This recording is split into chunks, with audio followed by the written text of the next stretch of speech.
Welcome back. Now, many Zimbabwean farmers are lamenting the effects of El Nino. However, one farmer from the most arid region is expecting a bumper harvest, the best she has had in years. Now, the envy of our peers in our community, she shares her experiences with reporter Siza Mukwedini on how she managed to be a drought-resistant farmer this season. My name is Siza Mukwedini. I'm from Wange district, farming in the dry regions. This is the kind of sand we have here, not really for farming. As you can see, this sand is loose sand. It needs a lot of feeding. Because of climate change, we saw that farming short variety crops was ideal since we're in a dry region, and it would help combat hunger in our family. I can even testify that this time we've harvested so much more than all other seasons. They say there is a severe drought in our country, but as for me and my family, we are safe. We've harvested so much more because we followed conservation farming practices. 2015-16 agric season was one of the worst that Zimbabwe has experienced due to the El Nino-induced drought.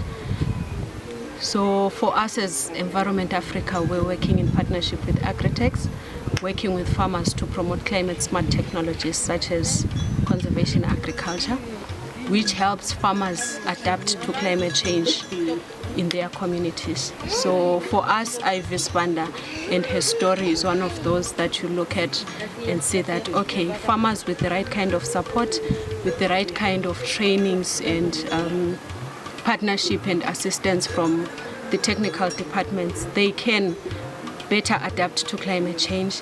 We look at Ivy, we look at the area that she put under crop, we look at her harvest, which is projected to be in excess of 1 metric ton for this season.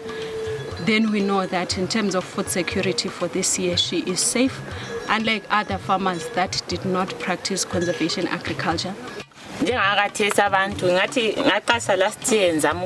as for my peers, I'm trying to teach them about conservation agriculture through field days and sharing my knowledge.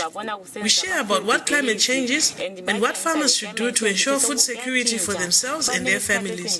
We should no longer plant long variety crops because they don't do well. And because of the harvest they have seen me produce, they want to try the same next season. What I encourage other farmers in Zimbabwe and in our region is that they shouldn't lose heart in farming. It's like a game. Sometimes you win and sometimes you lose. They need to use drought-resistant seeds that will thrive even in such conditions. Sometimes you plant early and the rains fail, like we did. But we did not lose heart. We plowed again when the rains came and we harvested. We see them contributing in the building of their families, their children. As we have seen, she's able to have food. And when we're talking about food, it's a diverse food package that she has. You talk of your cereals, you talk of your pulses, the beans, the cowpeas that she has, the round nuts, and she also has a bit of the ground nuts.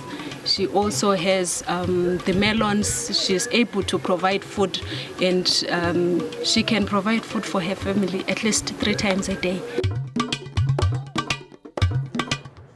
Well, that was reporter Siza Mukwedini reporting from Zimbabwe.